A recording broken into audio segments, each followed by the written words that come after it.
Engineer Mohammad Ali Mirza के नज़रियात। आप इन नज़रियात को सुनने के बाद ख़ुद ही फ़ैसला कर लीजिए कि मिर्ज़ा मोहम्मद अली जहलमी क्या अपने नज़रियात में दुरुस्त है या गलत। मिर्ज़ा मोहम्मद अली जहलमी साहब की इल्मी हकीकत ये है कि उनको अरबी नहीं आती, नहव नहीं आती, सरफ़ नहीं आती, अरबी लुगत नहीं आती, अरबी बिल्कुल नहीं आती और पूरे का पूरा दीन अरबी में है। और मिर्ज़ा साहब को अरबी का एक लफ्ज़ भी जो बग़ैर अराब के वो पढ़ना नहीं आता, और ना ही असूल तफ़सीर आते हैं, ना असूल हदीस आती हैं, और ना ही असूल फ़िक़्ह आती है। तो आप ख़ुद अंदाज़ा लगाएं कि जिस बंदे को अरबी की कोई भी चीज़ नहीं आती वो किस तरह दीन का आलिम हो सकता है, वो किस तरह जो है वो दीन आगे लोगों को समझा सकता है। यकीनन ऐसा शख्स लोगों के ईमान के ऊपर डाका डालने का सबब बनता है और लोगों को गुमराह करने का सबब बनता है। हम इसके नज़रियात जो ये अपनी वीडियोज़ में मुआशरे के अंदर प्रमोट करने की कोशिश करता है आपके सामने रखते हैं। फ़ैसला अब आपके ऊपर है। सबसे पहले मिर्ज़ा साहब का एक सबसे बड़ा नज़रिया ये है कि दीन वही है जिसको मैं समझता हूँ। इसके अलावा कोई आलिम हो, कोई फ़कीह हो, कोई मुहद्दिस हो, वो कुरान और हदीस का जो फ़हम बयान करे, जो समझ बयान करे, वो दीन नहीं, बल्कि दीन वही है जो मिर्ज़ा मोहम्मद अली जहलमी समझता है। और इसकी कई एक मिसालें इसकी वीडियोज़ और इसकी तकारीर के अंदर आपको मिलेंगी कि सल्फ़ का, मुहद्दिसीन का और मौक़िफ़ होगा और फ़हम मुराद ले रहे होंगे, और ये और फ़हम मुराद ले रहा होगा जो कि सहाबा और मुहद्दिसीन के फ़हम के बिल्कुल ख़िलाफ़ है। दूसरे नंबर पे मिर्ज़ा साहब कहते हैं कि कुरान पाक को जो बंदा बग़ैर समझ के, बग़ैर तर्जमे के सिर्फ तिलावत के तौर पे पढ़ता है तो वो ऐसे ही है कि जैसे कोई उसे फ़्रेंच ज़बान में गालियाँ दे रहा हो। यानी ना उसको अजर मिलता है बल्कि उल्टा गुनाह मिलता है। यानी मिर्ज़ा साहब के नज़दीक बग़ैर तर्जमे और बग़ैर समझ के जो लोग कुरान पढ़ते हैं वो अजर की बजाय गुनाह अपने नामा अमाल में दाखिल कर रहे हैं माज़अल्लाह।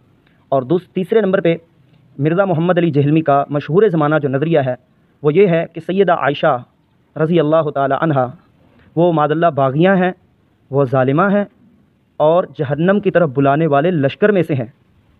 अंदाज़ा लगाएं किस कदर ख़तरनाक ये नज़रिया है।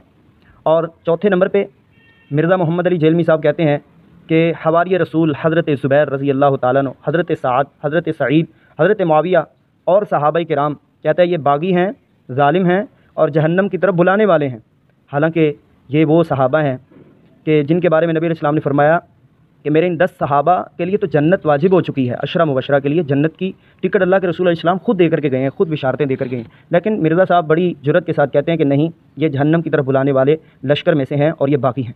नंबर 6, अंदाज़ा लगाएं किस कदर ये शिया का नज़रिया आले सुन्नत के अंदर भरने की कोशिश करता है। मिर्ज़ा साहब कहते हैं कि हज़रत अबू बकर रज़ी अल्लाह ताला अन्हु कानूनी खलीफा हैं और हज़रत अली रूहानी खलीफा बिला फ़सल हैं। यानी वो शिया के अकीदे की बड़े दकीक अंदाज में तर्जमानी कर रहे हैं और उम्मत के अंदर भरना चाहते हैं। और 7वें नंबर पे मिर्ज़ा साहब का ये नज़रिया है कि शिया की अज़ान बिल्कुल दुरुस्त है। हालांकि हकीकत ये है कि शिया की ये जो अज़ान है ये उनकी अपनी किताबों से भी साबित नहीं है। और उसके बाद नंबर 8 कहता है कि मुहर्रम के अंदर, मिर्ज़ा साहब का नज़रिया है कि मुहर्रम के अंदर स्याह लिबास पहनना सवाब का काम है, जबकि उसका ये मौक़िफ़ बिल्कुल सल्फ़ सालीन के बिल्कुल उल्ट है। कोई सवाब के लिए नस्से कती का होना ज़रूरी है, सही हदीस का, कुरान पाक का होना ज़रूरी है, जबकि मिर्ज़ा साहब के पास इसके ऊपर कोई दलील नहीं, लेकिन अपनी तरफ से सवाब कर रहा है, अपनी तरफ से शरीयत बना रहा है। और इसी तरह मिर्ज़ा साहब अक्सर व बेशतर सहाबा की शान में सही हदीस भी दबा जाते हैं, बयान नहीं करते, और अहले बैत की शान में सही हदीस की बजाय ज़ईफ़ और मौजू रवायात बयान करने से भी गुरेज नहीं करते। और नंबर 10 मिर्ज़ा साहब का मशहूर नज़रिया है कि नमाज में हाथ छोड़कर, यानी नमाज हाथ छोड़कर पढ़ना भी सुन्नत है। ओ भाई, सुन्नत है तो कोई दलील तो लाए ना, नबी इस्लाम की ज़िंदगी से कोई एक हदीस तो लाएँ। हाथ बांधने की हदीस तो मिलती हैं, हाथ छोड़ने की कोई आप पेश करें ना। कहते हैं हाथ छोड़ना सुन्नत है। ये भी शियों का अकीदा आले सुन्नत के अंदर प्रमोट करने की भरपूर कोशिश कर रहा है।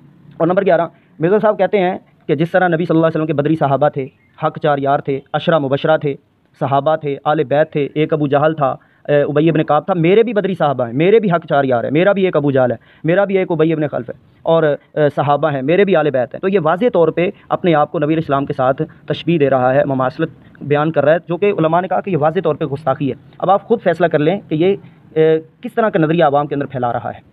और नंबर 12 मिर्ज़ा साहब कहते हैं कि अगर कादियानी हमें काफिर ना कहें तो हम भी उनको काफिर नहीं कहेंगे। यानी क्या मतलब कि वो अकीदा ख़त्म नबूवत को माने या ना माने, सिर्फ हमें वो मुसलमान कह दे तो हम भी उनको मुसलमान कहेंगे। क्या ये मुसलमानों का अकीदा है? क्या ये सल्फ़ का अकीदा है? सल्फ़ सालीन का, मुहद्दिसीन और कुरान हदीस का तो ये बयान करदा अकीदा है कि ख़त्म नबूवत का मुनकिर मुसलमान नहीं है, लेकिन मिर्ज़ा साहब के नज़दीक मुसलमान है। और 13वें नंबर पर बयान करता चलूँ कि मिर्ज़ा साहब का ये मशहूर नज़रिया है कि भांजी और भतीजी की बेटी से भी निकाह जायज़ है, जबकि ये वाज़े कुरान हदीस के बिल्कुल ख़िलाफ़। और 14वें नंबर पे مرزا صاحب کہتے ہیں اکثر اپنی تقاریر میں کہ اگر میں جنگ جمل میں ہوتا تو میں حضرت عائشہ کے خلاف تلوار اٹھا لیتا معاذ اللہ، اور اگر میں جنگ صفین میں ہوتا تو میں حضرت معاویہ اور اس کے لشکر کے خلاف تلوار اٹھا لیتا۔ اندازہ لگائیں کس قدر بڑی جرت ہے اس بندے کی کہ ماں عائشہ کے خلاف اور بڑے بڑے صحابہ کرام کے خلاف یہ تلوار اٹھانا چاہتا ہے، تو یہ حقیقت میں اسلام دشمن ہی لگتا ہے۔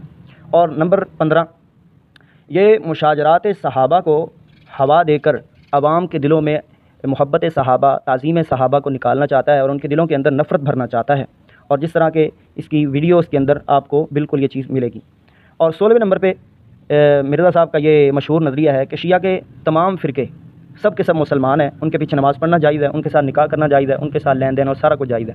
حالانکہ ان کے گروہوں میں کچھ وہ بھی ہیں کہ جو ہے حضرت علی کو اللہ سے بھی بڑا رب کہتے ہیں معاذ اللہ۔ تو یہ چند مشہور نظریات آپ کے سامنے رکھے ہیں، آپ خود فیصلہ کر لیجئے کہ کیا یہ مسلمان صحیح عالم دین کے ہیں نظریات ہیں، یا یہ شخص بڑے دقیق اور رقیق انداز میں مسلمانوں کو ایک ایسے دین کی طرف لے جا رہا ہے جو نہ اللہ نے نازل کیا ہے نہ نبی علیہ السلام نے نازل کیا ہے، اور یقیناً جو اللہ اور اس کے رسول کی طرف سے دین نہیں ہوتا وہ گمراہی اور شیطانی اعمال ہی ہوتے ہیں۔